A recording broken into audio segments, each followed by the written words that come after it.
According to the Center for Disease Control and Prevention, there are 20 million new cases of STDs every year in the United States, and half of these cases are people ranging from the ages of 15 and 24. What are STDs?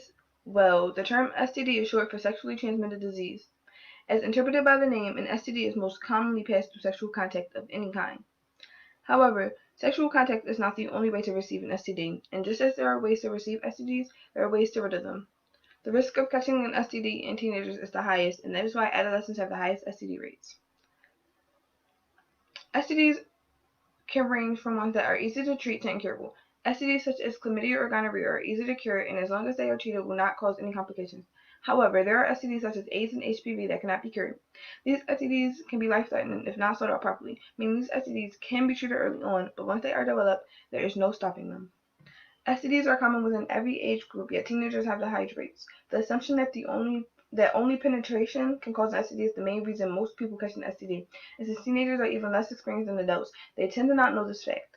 Columbia University's chair of the sociology department, Peter Behrman, states, "It is the combination of hidden sex and unsafe sex that creates a world where people underestimate the risk of STDs." Behrman uses this statement to mostly describe teens who pledge abstinence. These are the teens who are usually less likely to consult a doctor or get tested for an STD. This leads to believing that these same exact teens are the ones who unintentionally spread these STDs because they believe that because they are not having sexual intercourse that they are not prone to STDs. At an STD prevention conference, adolescent health specialists focused on the number of teens with STDs, possible reasons, and possible solutions. They found that the teens who actually admitted to being sexually active, the rate was disturbing. 40% of the teens who admitted to sexual activity had an STD. Be mindful that those are just the teens who admitted to being sexually active, so reckon a higher percentage of all the teens who are participating in sexual activity. Now, during a study exclusively about teenage females, the CDC found that at least 1 in 4 American teenage girls has a sexually transmitted disease. With this fact in mind, the CDC conducted a study within 830 girls. The study established that the overall STD rate among the 830 girls was 26%, which translates to more than 3 million girls nationwide. This fact is known to be true because the CDC concluded young women's bodies are biologically more susceptible to STDs.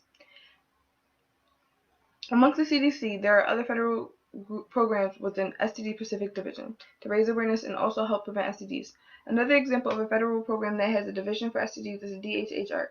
Just like the federally ran program, there are private groups that have specific sectors for STDs. ASTA, or the American Sexually Transmitted Disease Association, is a membership-based organization that cultivates the interests of control and prevention of STDs. Planned Parenthood is another example of a non-profit private organization, has a teen division which in itself holds an STD division. Because most of these organizations work to prevent STDs, they generally recommend ways to stay STD-free. Planned Parenthood, for example, stated in one of their articles, the only 100% guaranteed way to avoid STDs is not to have any kind of sexual contact like vaginal, anal, or oral sex, or skin-to-skin genital touching with another person.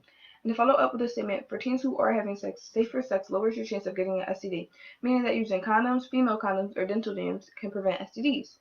Planned Parenthood also listed sexual activities with no risk of catching an STD. To follow up with preventing STDs, teens who are sexually active are being encouraged to get an STD check to be absolutely positive that they are STD-free. Another suggested way for teens to avoid STDs is by talking to their partner.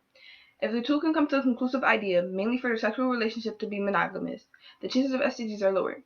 The number may not be lower significantly, but it will be lower nonetheless. Sex is a taboo subject, which makes it hard to teach people about STDs. Even in a society where sex symbols are becoming more common, talking about sex and the consequences such as STDs is difficult.